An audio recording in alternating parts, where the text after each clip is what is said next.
우리 권순우 취재팀장님 어서 오십시오. 어서 오세요. 네, 안녕하세요. 삼프로TV 권순우 팀장입니다. 네, 드라마 좀 보십니까? 저도 요즘에 카지노 봤어요. 카지노. 디즈니 플러스 가입했잖아.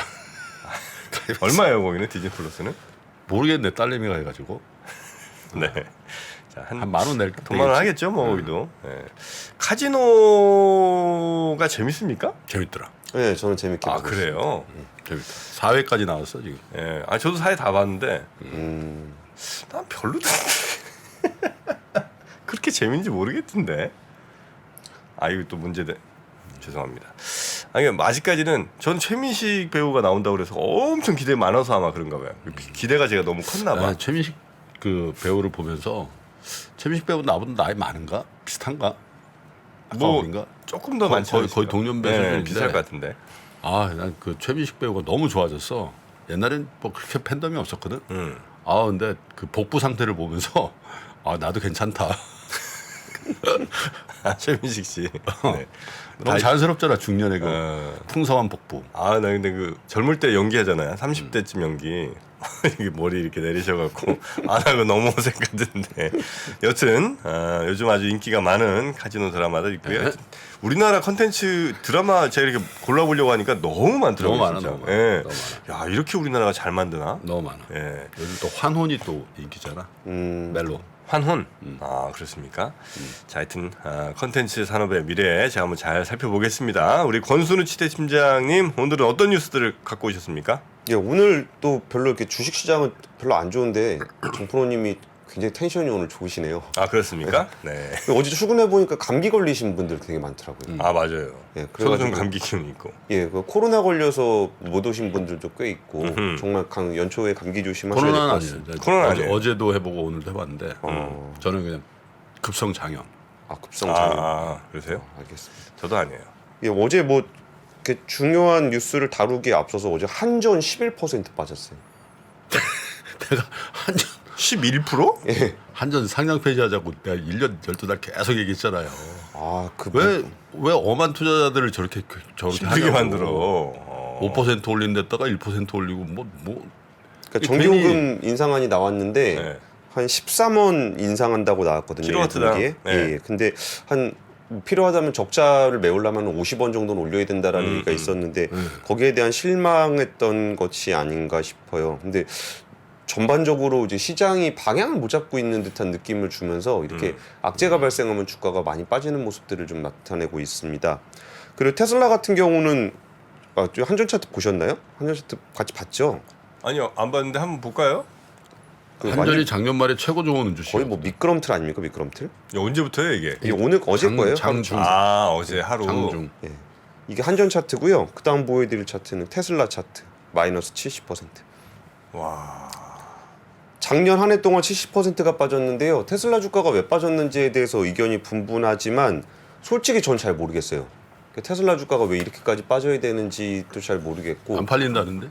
네, 안 팔린다는 얘기 오늘 좀 드리려고 하는데 안 팔린다는데. 그러니까 안 팔린다고 해서 이렇게까지 빠져야 될 것인가라는 자동차 것도 메이커 있고. 자동차가 잘 안 팔리면 빠지겠죠. 테슬라가 언제는 뭐 자동차 많이 팔아서 이렇게 올랐나요? 아니 증가율이 장난 아니었는데 증가율이 꺾인 거야. 증가율이 조금 꺾였죠. 많이 근데 물론 꺾였죠. 뭐 100%씩 막 성장하다가 네, 주가가 좀 떨어져 있다고 하더라도 물론 PER은 여전히 30배가 넘긴 합니다. 그러니까 어제 작년 그 판매 실적이 나왔는데 연간 한 테슬라 기준으로 한 50% 성장을 하고 있는 것을 목표로 하고 있거든요. 네. 그런데 그 테슬라가 이제 131만 대를 인도했습니다. 그러니까 50% 성장하려면은 140만 대 팔아야 되거든요. 근데 131만 대를 인도했다. 그래도 전년 대비해서 40% 정도 늘어난 수준입니다. 근데 40% 정도 늘어난 걸로는 뭐 만족하지 못한다는 얘기죠. 그리고 이제 테슬라가 이제 전기차 재고를 막판에 좀 줄이려고 가격을 좀 인하를 했었어요. 미국에서 한 7,500달러 할인 혜택을 제공을 했지만 목표 달성에는 성공하지 못했습니다. 그러니까 월스트리트저널은 테슬라 성장이 둔화되면서 목표치에 미달했다. 전기차 수요가 감소했고 코로나19로 인해서 중국 공장의 생산 차질이 좀 있었다라고 좀 얘기를 했습니다. 그리고 이제 테슬라 같은 경우에 중국에서도 판매량 늘리기 위한 할인 행사를 벌이기로 했습니다. 그러니까 중국이 올해부터 전기차한테 보조금을 안 주게 됐어요. 안 줘요? 예, 이제 충분히 전기차를 판매할 수 있다. 보조금 없이도. 오. 그랬을 때 비아디 같은 경우는 오히려 가격을 좀 올리는 모습을 보였고 테슬라 같은 경우는 한 200만 원 정도 할인 혜택을 좀 제공을 하기로 했습니다. 그래서 이 부분이 사실 잘 모르겠어요. 이게 기술주들 빠지면서 이렇게 되는 건지 사실 지금 CES 이제 열리고 있거든요. 그럼 보통 미국에서 CES가 열리면은 어떤 미래 기술에 대한 기대감이 굉장히 고조되고 있는데 최근에 기술주들의 주가가 많이 빠지면서 미래 기술에 대한 기대도 좀 많이 떨어진 게 사실인 것 같아요. 네. 근데 어쨌든 이렇게 뭐 미래 가치에 대해서 인정받기가 좀 어려울 때는 카방을 지켜주는 거는 판매량이잖아요. 근데 그 부분에 대해서 좀 실적이 예상보에 못 미치다 보니까 실망한 기운이 좀 있는 것 같은데 뭐 그거보다 이제 전반적인 기대감이 많이 떨어진 게 더 영향이 크지 않은가 싶어요. 네. 그에 반해서 어제 현대차는 한 4% 가까이 올랐습니다. 그 리스차 해준다는 것 때문에 그런 거죠. 그러니까 사실 뭐 리스차 해준다는 게 뭐 그렇게 대단한 기사인지 잘 아니 점점 사람 굉장히 3%가 돼. 이게 무슨 아니 그냥 의미인지. 아니 취재팀장이면 취재팀장답게 감정을 배제한 상태에서 좀 해주세요. 그러니까 이게 저기예요. 네. 그 상용차 같은 경우에는 현지 생산 규정의 영향을 받질 않아요. 그러니까 미국에서 IRA 법안이 어떻게 돼 있냐면은 승용차 같은 경우는 북미에서 최종 조립된 차에 대해서 보조금을 지급하게 돼 있고 상용차 같은 경우는 이 규정에 들어가질 않아요. 근데 그 상용차라는 거, 상업용 차라는 거의 기준을 어떻게 볼 거냐에 대한 세부 규정이 있었는데 거기서 리스차 같은 경우는 상용차 범주에 포함을 시키기로 했습니다. 근데 이 부분도 사실 미국 정부가 되게 궁색한 거예요. 누가 리스차를 상용차라고 해요. 보통 상용차라고 그러면 트럭이라든지 뭐 이런 그렇죠, 것들을 그렇죠. 예. 상용차라 그러는데 이게 자기들도 생각해보면 법을 좀 너무 이상하게 만들어 놓고 주변 이웃 국가들, 그러니까 좀 친한 국가들한테 너무 비판을 많이 받으니까 상용차 범주에 리스를 넣기로 했어요. 그러면 누더기가 됐다니까 누더기. 그러니까요. 제대로 바꾼 정치를 한 다음에 해야 되는데 예. 그러니까 폴리틱 그거 말고 정치를 하고 행정을 해야죠. 제대로 딱 정치 그러니까 제대로 논 다음에 뭔 행정을 해야 되는데 그걸 안 하고 막 급하게 하다 보니까 졸속이 돼 버린 거지. 그렇죠. 근데 사실 리스차 같은 경우에 규모가 한 5% 정도밖에 안 돼요. 전체 판매량에. 네. 그러니까 이게 되게 진짜 주가를 이렇게 끌어올릴 정도의 그럴 일인가 싶기는 한데 그러니까 제가 최근에 자동차 얘기할 때 그 얘기 많이 드렸었잖아요. 그러니까 IRA 때문에 주가가 저렇게 많이 빠졌다고? 라고 하기에 그렇게 많이 판매량이 줄어들진 않았다. 근데 그렇다고 이게 리스차 집어넣었다고 이렇게 주가가 올랐다? 라고 하기에는 저는 오히려 그 콕스 오토모티브가 작년 통계를 좀 집계한 게 아직 잠정치긴 한데 현대차 기아가 미국 시장에서 147만 대 판매해서 두 자릿수 점유율을 차지를 했어요. 5위인데 GM, 도요타, 포드, 스텔란티스에 이어서 5등입니다. 그러니까 스텔란티스에는 뭐 저기가 포함돼 이제 크라이슬러가 포함이 돼 있잖아요. 그런데 2021년에 스텔란티스하고 현대차 기아의 격차가 27만 대였어요. 근데 이번에 나오는 격차가 7만 대입니다. 굉장히 많이 따라잡은 거예요. 네. 그러니까 저는 오히려 펀더멘탈하게 이런 부분을 좀 더 눈여겨봐야 되지 않은가 싶은 거고 혼다를 제쳤습니다. 그래서 이 부분이 오히려 IRA 리스차 5%보다 훨씬 더 중요한 지표가 아닐까 싶어요. 그리고 여기에 김진우 한국투자증권연구원의 코멘트가 좀 인상적인데 목표 주가를 26만 원에서 23만 원으로 하향 조정을 했습니다. 일단 판매량이 줄어들 거다라고 보는 거고요. 그러니까 현대차 목표 주가를. 예. 그러니까 2022년에 실적이 굉장히 좋았어요. 네. 그러니까 실적 고점을 통해서 이익 창출 능력을 과시했다면 2023년에는 이익 방어 능력을 가늠해 볼 필요가 있다라고 얘기를 했는데요. 그러니까 목표 주가를 낮춘 게 중요한 게 아니고 어차피 자동차 섹터 안에서 주가가 좀 자기가 투자를 할 때 수급을 움직이는 거라고 한다면 경쟁력을 보는 게 더 중요한 한 해가 되지 않을까 싶어요. 네네. 그러니까 지금 미국 시장에서 테슬라를 바라보는 가장 우려 섞인 시선은 뭐냐면 전기차가 다른 차종들이 많이 나온다는 거예요. GM이라든지 포드라든지 현대차의 자동차들이 전기차가 나오면서 테슬라가 독주하던 시장의 경쟁을 하게 됐다라는 점을 오히려 좀 우려를 많이 하고 있어요. 그러니까 지금은 그러니까 올해죠. 올해 자동차 시장이나 전기차 시장을 바라볼 때는 그 시장 점유율 게임이 오히려 더 중요한 한 해가 될 것 같아요. 그러면 어떤 경쟁력 있는 차종을 내놓을 수 있느냐, 그리고 얼마나 인센티브를 적게 주면서 차량을 팔 수 있느냐는 꼭 이익 방어를 얼마나 할 수 있느냐에 따라서 배분이 움직이게 된다는 거죠. GM을 살 거냐, 도요타를 살 거냐, 네네. 현대차를 살 거냐 이런 식으로 움직이게 되는 한 해가 될 것 같아서 오히려 좀 그 미래 성장에 대한 기대치, 테슬라가 자동차 시장을 다 먹을 거야라는 거에 대한 기대가 좀 낮아지고 그러면 나머지 자동차 회사들 중에는 누가 더 시장 점유율을 넓게 가져갈 것인가에 대해서 좀 그 눈여겨 보는 한 해가 되지 않을까. 그렇게 본다면 네. 이것 때문에 드라마틱하게 누구는 막 이만큼 하고 누구는 이만큼 하고 막 그런다라기보다 좀 더 디테일하게 접근해야 되는 시장이 될 것 같아요. 미국 소비자들이 차를 고를 때 이걸 할까? 요건 보조금 좀 더 있는데 요거는 뭐 세금 혜택이 있나? 이건 뭐 저 인센티브가 좀 더 들어간 프로모션이 있나? 이런 것들이 지금 뭐 고려하다가 이제 고를 거 아니에요. 예, 예. 그 고르는 그룹 중에는 현대차가 확실히 이제 들어간 거죠. 그 메인 그 그룹 중에는. 근데 그거보다 좀 더 레벨 위인 것 같아요. 아 그래요? 예, 선호하는 차의 대열. 아 현대차를 나는 사겠다. 요 마인드가 소비자들 사이에서 꽤 있다는 거죠. 그러니까 그러면. 작년 한 해 동안 제가 현대차를 그렇게 나쁘게 보지 않았던 이유가 글로벌 경쟁력에서 좀 달라진 측면이 코로나19 겪으면서 분명하게 있거든요. 그리고 거기에 이미지 개선하는데 아이오닉 5라든지 EV6가 영향을 되게 많이 줬어요. 그러니까 유럽에서도 이제 브랜드 인지도라든지 신차에 대한 신뢰도라든지 그런 지표들도 그렇죠. 뭐 굉장히 상이란 상은 다 휩쓸었잖아요, 유럽. 그러니까 굉장히 좋아졌는데 오히려 그 부분을 좀 평가를 제대로 못 받은 측면이 좀 있을 것 같아요. 그러면 그런 평가가 결국 그러니까 최종적으로 반영돼야 되는 건 어떤 거냐라고 본다면 점유율이 될 거라는 거죠. 그래서 두 자릿수 점유율이 됐다라는 건 꽤 유의미한 결과일 텐데 지금 시장이 그런 것들을 이렇게 높게 평가해 줄 정도의 여유는 좀 없어 보이긴 해요.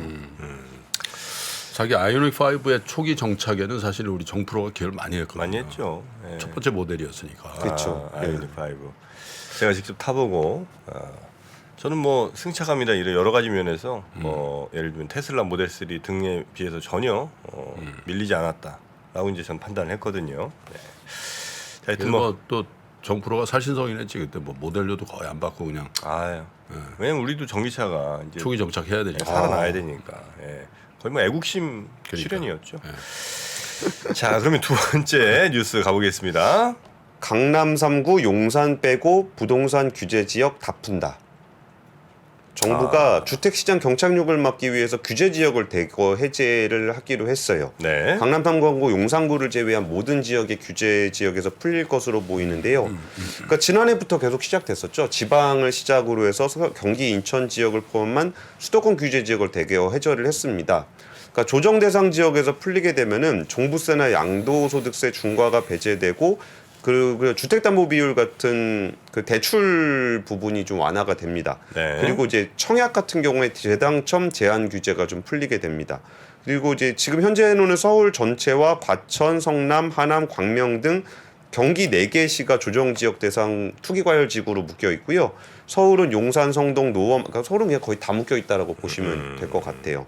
근데 이번에 부동산원의 통계 기준으로 보면은 지난 3개월간 서울 주택 가격은 2.59%, 경기도는 3.68% 하락을 했습니다. 주간 단위 하락폭은 뭐 김프로님이 거의 주간 단위로 전해주고 계신데 매주 사상 최대 낙폭을 좀 기록하고 있고요.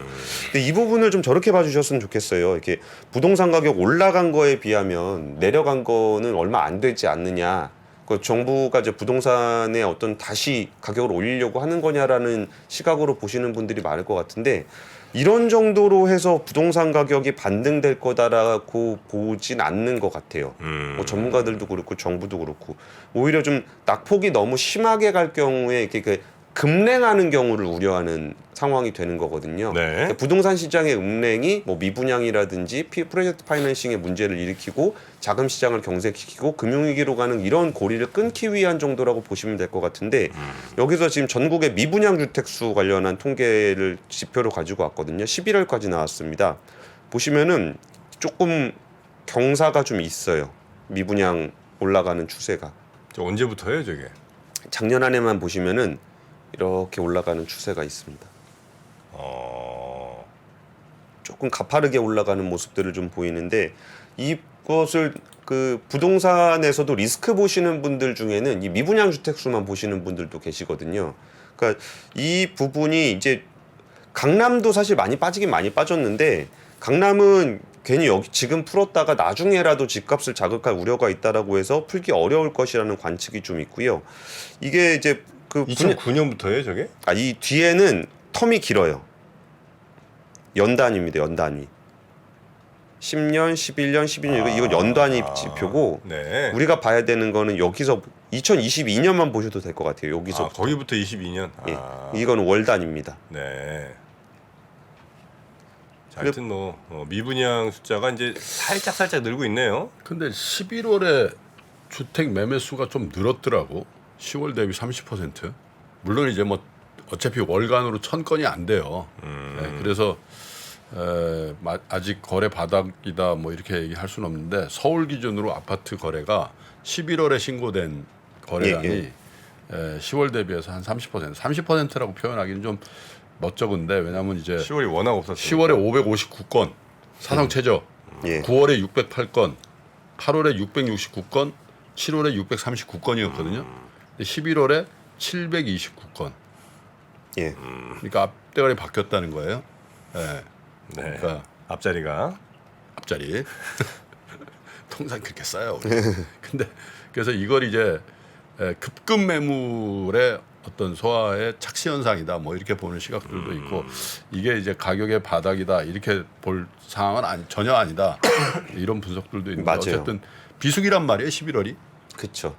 주택 거래가 굉장히 한산한 시점인데 조금 늘었다라는 뉴스도 있어요. 2월 뭐 3월 요때가 이제 좀 거래가 좀 많은 달이죠. 그 원래. 학교 가기 전에 그렇죠. 이사 수요가 조금 있습니다. 그래서 이 부분들은 뭐 아무래도 연착륙이라는 측면에서 좀 보시면 좋을 것 같은데, 근데 지금 이 정도로도 연착륙이 바로 될 것 같진 않아요. 이게 지금 매수 심리가 굉장히 좀 위축돼 있기 때문에 뭐 지금보다 더 떨어질 것 같은데 누가 집을 사려고 하겠어요. 그러니까 오히려 가격은 좀 더 내려와야 좀 매수 수요가 좀 생겨날 거다라고 이제 전문가들이 좀 보고 있는 것 같아요. 근데 네. 그럼에도 불구하고 이걸로 막 툭툭 떨어지는 것보다는 약간 스무스하게 곡선을 바꾸고 싶은 그래서 것 지금 같아요. 전세 뭐 빌라왕 때문에 뭐 전세 피해자 뭐 이런 것도 그렇지만 이렇게 거래 한산한 거래가 많이 빠졌을 때 저번에도 한번 말씀드렸더니 증여성 이전성 거래들 있잖아요. 맞아요. 네? 네. 그런 것들 진짜 잘 파악해서 그거 제대로 그건 제대로 세금 해야 확실하게 돼요. 물려있죠. 네. 네. 너무 싸게 거래되고 이런 것들 네. 정프로처럼 자연스럽게 그런 거 말고 자연스럽지 않거든요, 저도. 자, 그리고 뉴스 3 세 번째 뉴스는요. 그 얼라인 파트너스가 은행주에 대해서 이익의 50%를 주주환원하라고 금융주주 7곳에 서한을 보냈습니다. 온라인 파트너스는 뭐 하는데요? 얼라인 지난번에 파트너스가 SM 예전에 했잖아. SM, 네. SM에서 이수만 PD의 그 개인 회사가 매출의 6% 가져가는 부분에 대해서 라이크 기획. 라이크 네. 기획 그 부분에 대해서 좀 문제가 있다라고 지적을 해서 결국은 그 계약 해지를 이끌어냈던 그거 행동주의 투자사예요, 투자사? 행동주의 펀드입니다. 아, 이창환 대표죠. 예. 그러니까 대상은 KB금융, 신한지주, 하나지주, 우리금융지주, JB금융지주, BNK, DGB입니다. 오는 2월 9일까지 이사회 결의를 통해서 주주환원 정책을 도입하고 공정공시를 통해 공식 발표하라. 그렇지 않으면 주주총회 때 행동에 나서겠다라는 겁니다. 근데 이 부분은 좀 심해요. 우리나라 금융주는 저평가가 좀 심하긴 심합니다. 그러니까 지금 한번 표를 같이 보시면은 네. 얼라인 파트너스가 만든 표예요. 우리나라 은행의 보통 PBR로 보통 은행주를 계산하는데 0.4배 정도 돼요. 뭐 JP모건은 1.5배, 뱅크 오브 아메리카 1.1배, DBS 1.6배. 그러니까 우리나라 은행은 기본적으로 다른 나라 은행에 비해서 적게는 2배, 많게는 3, 그러니까 반토막 아니면 3분의 1 토막이에요. 주가 수준이. 그러니까 이것이 PER로 따져도 주요 은행이 한 9배 정도 되는데 국내 은행은 한 3배 정도밖에 안 되고요. 자산 어느 정도 되고 분명히 돈도 잘 버는데도 그 주가를 시총으로 따져보니까 외국 은행들에 비해서 훨씬 좀 저평가가 많이 돼 있다. 그렇죠. 한 반 토막, 3분의 1 토막 나 있다는 거죠. 왜 그러냐라고 했을 때 우리가 은행에 대해서 뭐 대단한 성장성을 기대하지는 않잖아요. 그러면 성숙 산업의 경우에는 성장성보다는 주주환원에 따라서 주가가 많이 움직이거든요. 네. 근데 국내 은행의 주주환원율은 굉장히 낮아요. 한번 같이 보시죠. 우리나라는 그냥 고만고만 26%에서 이렇게 왔다 갔다 하고 있고요. 해외 은행의 평균 주주환원율은 64%인데 우리나라는 24% 정도밖에 안 됩니다. 그러니까 이것만 보더라도 뭐 은행주는 어떻게 보면 살 가치가 없어요. 돌려주는 것도 없고 네. 주가도 안 오르고. 뭐 우리나라 근데 감독기관에서 배당하지 말라고 그러기도 하고 그러잖아요. 그러니까 이 부분이 되게 묘한데 행동주의 펀드가 요구하고 있는 거는 이사회에다 요구를 하고 있는 거잖아요. 근데 최근에 만난 이제 금융권의 수장들도 그러니까 금융회사의 수장들도 제발 이런 얘기 좀 해라. 우리나라 언제까지 주주환원율 이렇게 갈 거냐. 하고 싶다는 거예요. 하고 싶다는 거죠. 오히려 자기들도 올리고 싶은데 이제 금융당국에서 좀 그러니까 이거를 막고 있다라는 거예요. 막는 이유 뭔데요? 건전성 때문에? 건전성 때문인데 근데 건전하지 않으니까 막겠지. 아니죠. 건전성 지표는 안 가지고 왔는데 네. 건전성 지표 굉장히 높습니다. 근데 왜 막아요? 안 좋아질 수도 있으니까. 그러니까 이게 중요한 건 뭐냐면은 어디까지가 건전하고 어디까지가 건전하지 않은지는 글로벌하게 표준이 다 있잖아요. 그러니까 BIS가 한 이만큼 있다 그러면은 오케이 건전성 강화하기 위해 완충자본 이만큼 더 쌓으라 그러면 이만큼 더 쌓겠다는 거예요. 네.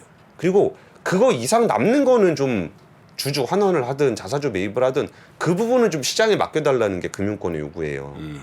그러니까 건전성 지표 이상으로 쌓는 거는 괜찮은데 그것까지는 감수하겠는데 여기가 불확실하다는 겁니다. 그러니까 어느 정도가 돼야 건전하고 어디까지가 건전하지 않은지에 대한 기준 없이 네. 그냥 무조건 배당하면 안 된다라는 식의 태도가 문제라는 거예요. 그래서 진짜 여기 온라인에서는 한 50%를 주주환원을 얘기를 하고 있는데 정말 금융당국, 그러니까 그 금융권에서는 어떤 얘기하면 50% 바라지도 않는다. 최소한 30 정도라도 맞춰야 글로벌 스탠다드 정도는 하지 않겠냐.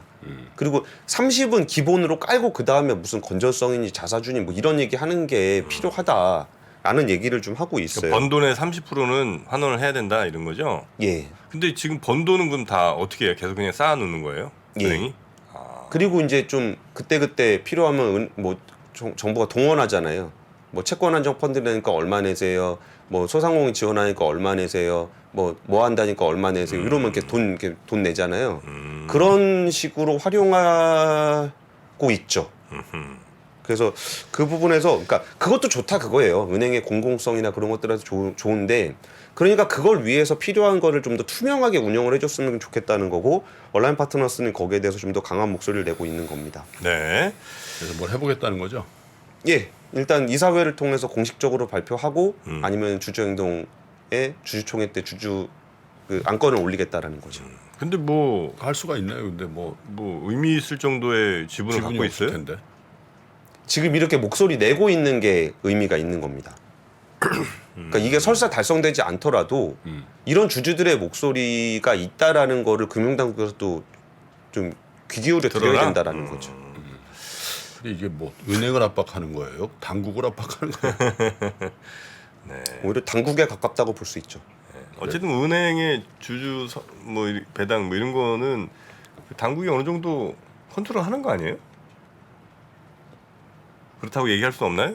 네, 알겠습니다. 뭐 얘기하기 불편하시면 하지 마세요. 아니, 나도 생각해서 좀 얘기하면 바로 나온다고 그런 기대를 좀 버려. 그런 면도 있죠, 사실. 네. 자, 그러면 우리 김프로님의 미스터 마켓 얼른 가보겠습니다. 네. 안녕하세요. 저 김프로 김동환입니다. 올해도 많은 분들이 우리 청년들의 자립을 지원하기 위해서 3프로 다이어리를 구매해 주셨습니다. 그 따뜻한 마음에 저희가 보답하기 위해서 작은 성의를 준비했습니다.